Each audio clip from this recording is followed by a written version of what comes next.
আসসালামু আলাইকুম। আপনারা সবাই কেমন আছেন? আশা করছি যে যেখান থেকে আমার এই ভিডিও দেখেন সবাই অনেক ভালো আছেন। আল্লাহ তাআলার অশেষ রহমতে আলহামদুলিল্লাহ আমিও ভালো আছি ছেলে মেয়ে নিয়ে।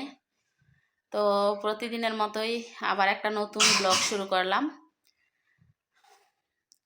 আপনাদের সাথে কিছু কথা বেশ কয়েকদিন যাবত ইচ্ছা হয় যে শেয়ার করি, তবে শেয়ার করা হয় না। সেটা হচ্ছে বিষয়টা কি জানেন?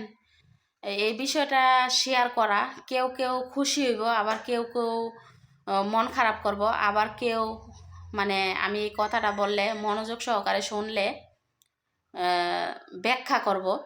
তো আসলে না বলে পারলাম না। আমার স্বামীর বিষয়ে কথাটা বলবো। আমার স্বামী, আমি তার ওয়াইফ। আমার কাছে দুঃখ লাগছে এই বিদায় আমি আপনাদের সাথে শেয়ার করছি, বা আমার কাছে কষ্ট লাগছে এই বিদায় আমি আপনাদের সাথে শেয়ার করছি, শেয়ার না করে পারলাম না। তো বেশ কয়েকদিন যাবতই আমি চেষ্টা করি যে আপনাদের সাথে শেয়ার করব, তো শেয়ার করা হয় না। আসলে শেয়ার করলে যে কিছু কথা অনেক মানুষ আছে বলবো যে এই কথাগুলো বলতে হয়, আর বিশেষ করে আমারও আত্মীয় স্বজন আছে বা আমারও ফ্যামিলির মানুষ আছে, যদি বা কেউ না কেউ আমার এই ভিডিওটা দেখে হয়তো বা তাদের কাছে খারাপও লাগতে পারে। তো আমি ইচ্ছুক ছিলাম না, তারপরেও যেহেতু আপনারা আমার একটা কাছের মানুষ হয়ে গেছেন, আমি সব কিছু শেয়ার করি, অবশ্যই আমি এই কথাগুলোও শেয়ার করব। জানার দরকার আছে, অথবা এগুলো আমার একটা স্মৃতি হয়ে থাকবো। তো সেজন্য আপনাদের সাথে আমি শেয়ার করতে চাই। আমার হাজবেন্ড বিগত 1 বছর আগে একটা মাজরা নিছিল সৌদি আরবে, তো বুরাইদা এটা। তো মাজরা নিছে আমার হাজবেন্ড, কিন্তু কখনো কোনো দিন বাংলাদেশে এমন কোনো কাজ করে নাই পরিশ্রমের যে কাজগুলা করতে পারবো। তো আসলে সবটা হয়েছে বুঝার ভুল। কারণ আমার হাজবেন্ড বাংলাদেশে থাকতে ওয় পড়াশোনা করছে, কখনো গৃহস্থির কাজ এবং কি কোদাল দিয়ে কোনো কাজ বা কোনো পূজাবাটি কাজ, ভারী ওজনের কোনো কাজ ওয় করে নাই। তো আহ, আমার হাজবেন্ড কিন্তু সংসারের বড় ছেলে। তো এই কথাটা আমি আপনাদের সাথে শেয়ার করার দরকার আছে, এই জন্য আমি শেয়ার করতেছি। আমি মনে করি যে এটা আপনাদের সাথে শেয়ার করার দরকার। আমি জানি না কার কাছে আজকের এই কথাগুলো কেমন লাগবো। তো 1 বছর আগে একটা মাজরা নিছিল, নিছিল ওর ভালোর জন্যই নিছিল। যে অনেক মানুষই আছে মাজরার মধ্যে কাজ করে, মানুষ দিয়ে কাজ করায়, তো অতি তাড়াতাড়ি ইনকাম বেশি বেশি করে করতে পারে, এরকমই একটা মাথার মধ্যে ধান্দা নিয়ে আর কি মাজরারা নিছিল। তো মাজরা নিলে কিন্তু ওই দেশে মানে টাকা দিয়ে, বাংলাদেশে যেমন একটা জমি কিনলে দলিল কইরা নিজের নামে কইরা নেওয়া লাগে, তো এরকম কিন্তু ওই দেশে একটা মাজরা নিলে মানে মাজরাটা ওই লিখিতভাবে কত টাকা দিয়ে নিছে ওইটা কিন্তু ওই এইভাবেই নিছে মাজরাটা। তো নেওয়ার পর কত হাজার রিয়াল দিয়ে যে নিছে ওইটা সঠিক জানি না। তো ওইটা সঠিক বেশি জানি নাকি, ওই ওই দেশে 35,000 রিয়াল দিয়ে তারপরে মাজরাটা নিছে। 35,000 রিয়াল দিয়ে কিন্তু কমই হয়েছে, 35,000 রিয়াল কিন্তু কমই, আরো বেশিও আছে, 60,000 70,000 এরকমও আছে মাজরা। তো একটা মাজরা নিছে বিশাল বড়, এটা 1 বছর আগে। তো 1 বছর আগে এই মাজরা নিয়ে আজও পর্যন্ত এই মাজরার সমস্যার সম্মুখীন আমরা সবাই। সবাই কিন্তু চায় যে হাজবেন্ড ইনকাম করব, তার স্ত্রী লবণ মরিচ যাই হোক খাইবো, সুখে থাকবো, ভালো থাকবো, সবাই চায়। আমরা চাই না? অবশ্যই চাই। তো সব সময় যে পোলাও কুরমা খামু, স্বামী ইনকাম করব, সেটা কোনো বিষয় না। বা নিজেরও সংসারের মধ্যে 10 টাকা কিভাবে রাখতে হইব বা সামনে কিভাবে কিছু করতে হইব, ওই চিন্তা ভাবনাও করতে হইব, স্বাভাবিক, এটা সবার মধ্যেই। তো আজকে এই কথাগুলো বলাতে হয়তো বা কারো খারাপ লাগতে পারে, কিন্তু আমি বলতে বাধ্য। আমার মন চাইছে যে আপনাদের সাথে আমি শেয়ার করি, এই জন্য আমি শেয়ার করতেছি। তো 35,000 রিয়াল দিয়ে মাজরাটা নেওয়া লিখিতভাবে, তারপর ওই মাজরার মধ্যে রেডি করা ছিল যত গাছ সবজির সব কিছু ছিল মাজরার মধ্যে। তো এই মাজরা নিছে, নেওয়ার পর মাজরাতে যত সবজি হয়েছে ওর গাড়ি ছিল, গাড়িটা বিক্রি করে লাইছে। তো যত সবজি ছিল মাজরার মধ্যে গাড়ির জন্য বা বৃষ্টির জন্য সবজির দাম কমে গেছে। এই কারণবশতে ওই এই মাজরা চালাইতে পারে নাই। তো 35,000 রিয়াল দিয়ে নিছে। আজকে একটা বছর যাবত আমার হাজবেন্ড কোনো বাড়িতে টাকা পয়সা দিতে পারে না, বা আমার সংসারটা কিভাবে চলবো এটাও আমার হাজবেন্ড মানে বুঝেও বুঝতে পারে না। এটা আর কি। তো ছেলে মেয়ে নিয়ে আসি কোনো রকম। বুঝতেই পারেন একটা মেয়ে মানুষের হাজবেন্ড যখন ইনকাম সোর্স না থাকে বা 10টা টাকা পর্যন্ত না দিতে পারে, সংসারের মধ্যে কিন্তু হাট বাজার খাওয়া দাওয়া নিম্নস্থল, একদম নিম্নস্থল হইলেও কিন্তু 10,000 টাকার বাজার সদাই খাওয়া লাগে। তো আমার সংসারটা কিভাবে চলে বা আমি কিভাবে চলি, আমি কেমন আছি, একমাত্র আমি জানি, আর কেউ জানে না। আমার আত্মীয় স্বজন বলেন বা যারাই বলেন, দূর থেকে সবাই মানে শোনে, কিন্তু আমি এগুলা কথা বলি না। কারণ কি, বলে কোনো লাভ নাই। কারোর সাথে এগুলা বললে কি লাভ আছে? কোনো লাভ নাই। আমার হাজবেন্ড আজকে একটা বছর যাবত এই ঋণের সমস্যার সম্মুখীন পইরা, মানে আমরাও সমস্যায় পড়ে আছি, আমার হাজবেন্ডও ওই দিক দিয়ে সমস্যায় পড়ে আছে। তো যাই হোক, ও এখন অসুস্থ, জ্বর শরীরে।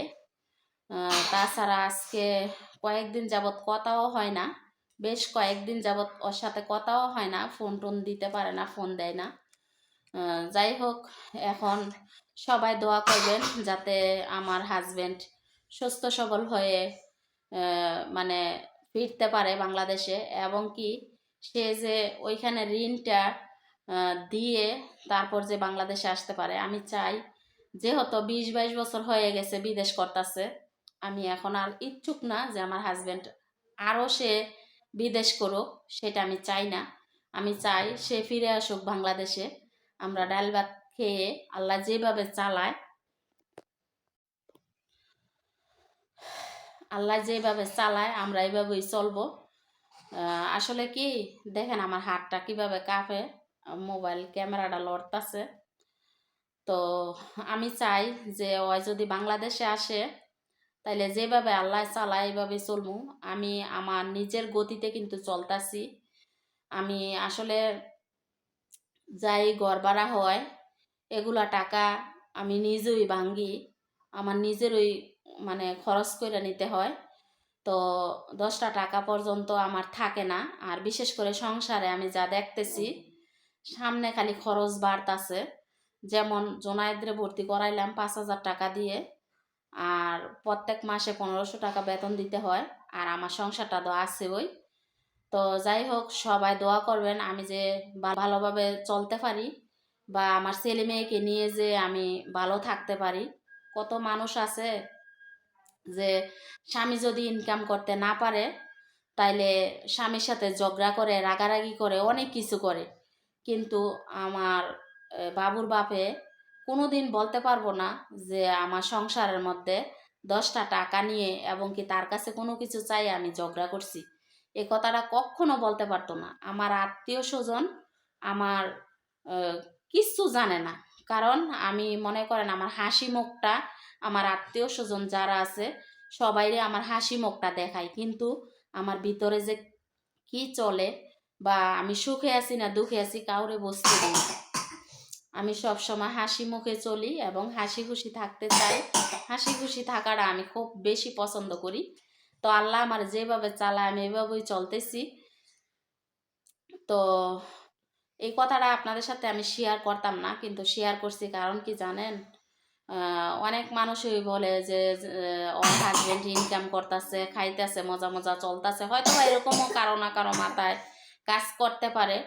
তো সত্যি কথা যেটা, আমি যেহেতু আপনাদের সাথে সোশ্যাল মিডিয়া অ্যাক্টিভ আছি, সত্যি যেটা সেটা আমার ধরে তুলতে হয়। সেজন্য আমি আজকে ধরে তুললাম, আর আমার মন চাইতেছে যে আপনাদের সাথে আমি এটা শেয়ার করার দরকার আছে।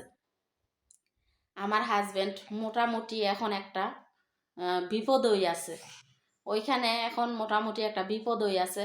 যেমন ধরেন 35,000 রিয়াল দিয়া যে এই জায়গাটা নিচ্ছে, 35,000 রিয়াল দিয়া নেওয়ার পর ওই কিন্তু ভালো করে মানে কোনো সবজি বিক্রি করতে পারে নাই। এবং কি ওই মানে যেই যেই আশা নিয়ে ওই মাজরাটা নিছিল ওই আশাটা কিন্তু পূরণ হয় নাই। কষ্ট করছে। আর মাজরার মধ্যে লুক লইব যে অনেক লোকের আছে না মাজরা কাজ করে এরকম নিব, এরকমও সংগ্রহ করতে পারে নাই। তো যাই হোক সব কিছু মিলিয়ে মাজরার বিষয়টা মাথা থেকে এখন একেবারেই ফালাই দিছে। তো এটা বুড়াইদা ছিল, এখন আছে রিয়াদে। তো রিয়াদে এখন কারেন্টের কাজ করতেছে এটা আর কি। কিন্তু আমার মন চাইতেছে না যে ওইখানে থাইকা এইভাবে এই ঋণ দেওয়া। আমি আমার মনে যে চায় না, আমার মনে চায় ওই বাংলাদেশে আয়া পড়ুক, ঠিক আছে, কিন্তু ওইখানে যে ঋণটা আছে ওই ঋণটা শেষ না করা পর্যন্ত ওই বাংলাদেশে আসতে পারতো না।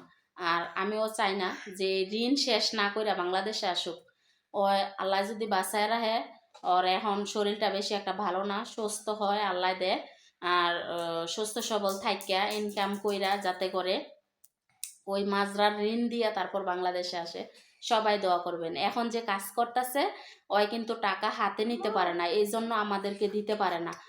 ওইখানে যে টাকা ইনকাম করতেছে ওই মাজরার যে কফিল ছিল, যে কফিলের থেকে ওই কাগজ কইরা মাজরাটা নিছে, ওই কফিলে এখন যে কারেন্টের কাজ করতেছে ওই কফিল আর এই কফিল ওরা ভাই। তো ওই কফিলের থেকে কাজ করে সানজুর বাপ যে বেতন পাইতেছে, আমার হাজবেন্ড যে বেতন পাইতেছে, ওই বেতন এই কফিলে মাজরা যে কফিলের থেকে লইছে এই কফিলে ওই কফিলের টাকাটা কাটতে কিন্তু নিতেছে। তো এই জন্য আমার সংসারে কোনো টাকা পয়সা দিতে পারতেছে না। এবং কি আমি কেমন আছি, ভালো কি মন্দ বা কি খাই কিভাবে চলি সেটা ওই বেশি একটা খোঁজ খবরও নেয় না। কারণ কি জানেন, এখন দেখা যাইতেছে ফোন দিয়ে যদি জানে যে আমি কেমন আছি, তাহলে দেখা যাইতেছে ওর কাছে যদি খারাপ লাগে যে আমি কি খাইতেছি কিভাবে চলতেছি কেমন আছি, তাহলে কিন্তু ওর কাছে খারাপ লাগবো। এটা স্বাভাবিক সবার ক্ষেত্রে এই জিনিসটা। ফোন দিয়ে যদি জানে যে আমি কেমন আছি, আমি কখনো অসুস্থ থাকি, যদি এটা শোনে ওর কাছে খারাপ লাগবো। তো ছেলের কথা কখনো কোনো কিছু শুনলে ওইটা ওর কাছে খারাপ লাগবো।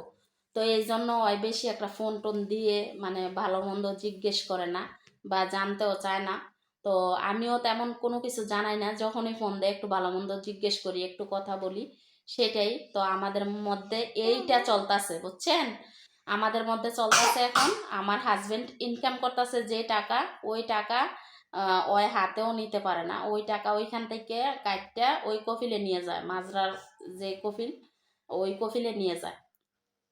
তো বইসা আছে না, যে টাকা ইনকাম করতেছে এইভাবে এইভাবে যাইতেছে। তো আমি কেমন আছি ওপর আল্লাহ মালিক ভালো জানে, আর আমি জানি। তো সবাই দোয়া করবেন যাতে করে আমরা ভালো থাকতে পারি, সুস্থ থাকি। আমার হাজবেন্ডও যে তাড়াতাড়ি সুস্থ হয়ে যায়, ভালো হয়ে যায়। কারণ ও এখন একটু অসুস্থ, ঠান্ডা জ্বর কাশি ফোন দিছিল, শরীরটা বেশি ভালো না, রুমিয়ে আছে। তো সবাই দোয়া করবেন, আপনাদের সাথে শেয়ার করলাম। আর বিশেষ করে এরকম কোনো কষ্টের কথা মনের মধ্যে ছাপায়া ধরে রাখলে বেশি খারাপ লাগে। এই জন্য বললাম, এই জন্য ভাবলাম যে আপনাদের সাথেও একটু শেয়ার করি। ওর পরিস্থিতিটা এখন এরকম চলতেছে, এজন্য বাড়িতে টাকা পয়সাও দিতে পারে না, বা বিশেষ করে কোনো কিছু মানে পুরুষ মানুষ দেখবেন টাকা ইনকাম করলে, টাকা পকেটও থাকলে তার কাছে ভালো লাগে। আর টাকা ইনকাম করতে না পারলে, তার পকেটে টাকা না থাকলে তার কাছে খারাপ লাগে। তো আমার হাজব্যান্ড টাকা ইনকাম করতেছে ঠিকই, কিন্তু ওই মাঝরাজের নিচে ভুলের কারণে আজকে ও কখনো কৃষিকাজ করে নাই, এটা করতে পারতো না, তাইলে এটা কি জন্য নেওয়া লাগবে। তো নিছিল ভালোর জন্য, হয়ে গেছে এখন খারাপ। কিছু করার নাই, সব কিছু হচ্ছে ভাগ্য। যেমন আমার সব কিছু জোরানো যায় জিনিস আমার ভাগ্য ছিল না, আমার ঘরে হয়ে গেছে চুরি। আর ওই দিক দিয়ে আমার হাজব্যান্ড ভালোর জন্য বেশি টাকা ইনকাম করার জন্য মাজরা নিছে। তো ওই টাকা ওইখানেও টাকা ইনকাম করতে পারে নাই। কিন্তু ওই দেশের কফিল এরকম যে তুমি ইনকাম করতে পারলে পারো, না পারলে নাই, তুমি যত হাজার রিয়াল দিয়ে নিছো ওই টাকাটা তুমি দিতেই হইব বাধ্য, এটা আর কি। তো সব কিছু মিলিয়ে আজকে যে কথাগুলো আপনাদের সাথে শেয়ার করছি, আজকে আমি আপনাদের সাথে আমার কষ্টের কথাগুলো শেয়ার করলাম, অবশ্যই সামনে আরও শেয়ার করব। কারণ একা একা মনের ভিতরে এত কষ্টের কথা নিয়ে রাখলে খুব সমস্যা হয়। তো আজকে শুধু কথা বলে আপনাদের সাথে ভিডিওটা তৈরি করলাম, আজকে কোনো ব্লগ না। তো সবাই ভালো থাকবেন, সুস্থ থাকবেন, আল্লাহ হাফেজ।